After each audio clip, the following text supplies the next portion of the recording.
Bienvenue sur Affermir ma foi afin de ne plus être un enfant flottant et emporté à tout vent des doctrines par la tromperie des hommes.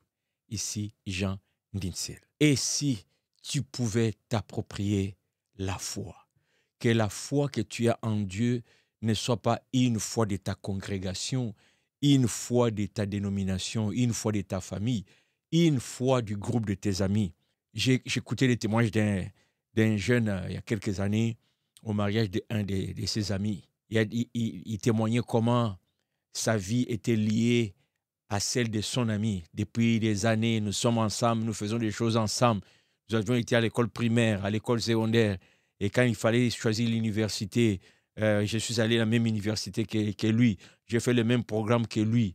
Et lorsqu'il a décidé de donner sa vie à Jésus, moi aussi, je l'ai suivi. J'ai donné ma vie à Jésus. Et j'ai commencé à fréquenter la même église que lui, etc., etc.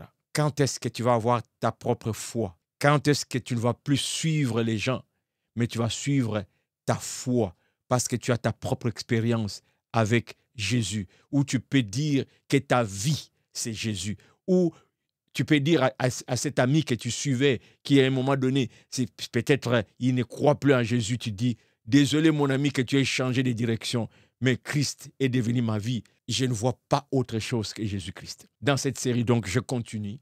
Aujourd'hui, je vais parler de l'apôtre Paul. Dans Galates chapitre 2, verset 20, l'apôtre Paul fait cette déclaration que nous allons lire qui témoigne comment il s'était approprié Jésus-Christ.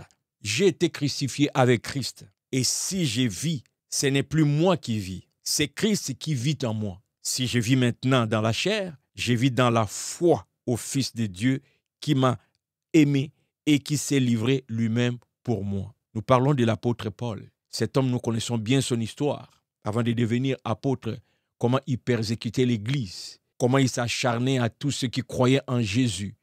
Et il va rencontrer le Seigneur sur le chemin de sa mission d'aller persécuter ceux-là qui croyaient en Jésus-Christ. Il traitait les gens qui, pour lui, ceux qui croyaient en Jésus-Christ, étaient des malades. Il faisait la promotion d'une secte.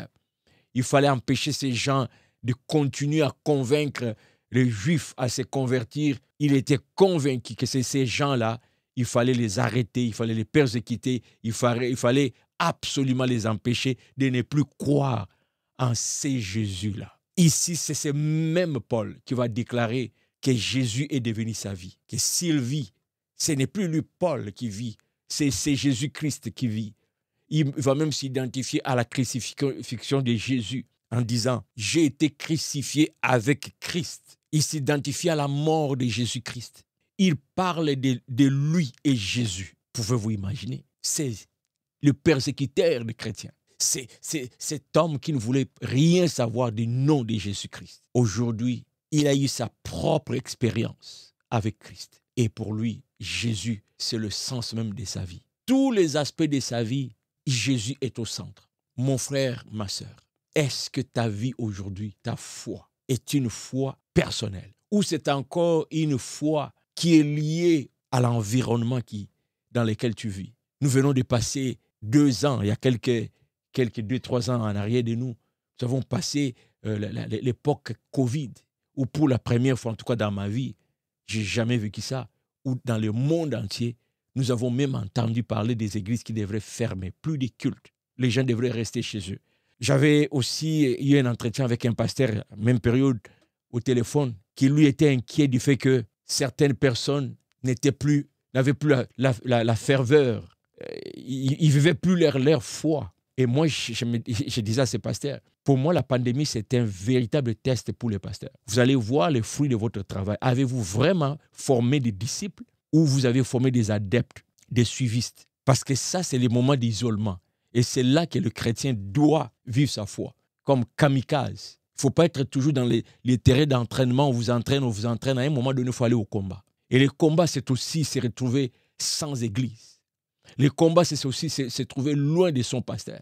Le combat, c'est se retrouver loin des frères et sœurs. Le combat, c'est se retrouver dans un monde païen où tu es seul, chrétien. Est-ce que Christ est ta vie?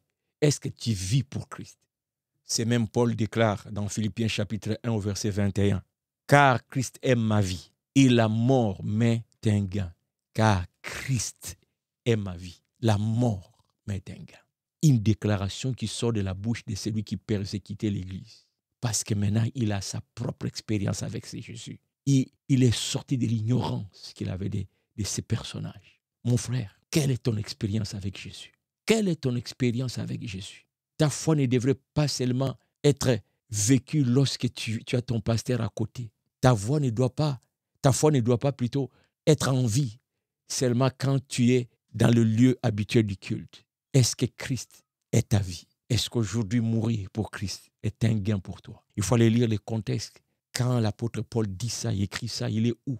Il vit dans quelle situation? Il vit dans des situations difficiles où il pouvait abandonner la foi. Mis en prison juste parce qu'il proclamait le nom de Jésus-Christ. Injustement, on le met en prison. Et là, il n'est pas en train de condamner Jésus, de dire, mais écoute, moi je te sers et puis tu me mets dans telles conditions. Non, il s'est réjoui. Il dit, même s'il va continuer à souffrir dans son corps pour Christ, Jésus, c'est sa vie. As-tu fait de Jésus ton Jésus? Est-il vraiment ton Seigneur? Est-il vraiment ton Sauveur? Est-ce que tu es prêt à vivre pour Jésus dans l'Église, à l'extérieur de l'Église, seul ou accompagné? C'est ça mon souci dans cette série. C'est de t'amener vraiment à développer ta propre intimité avec Christ. Parce qu'il n'y a pas garantie que nous serons toujours avec nos pasteurs à côté de nous, que nous serons toujours avec nos bien-aimés à côté de nous. La vie a des surprises. Tu as intérêt à demeurer ferme et à dire partout, Christ est ma vie. On poursuit. Il y a un autre exemple la fois prochaine. Ne manque pas.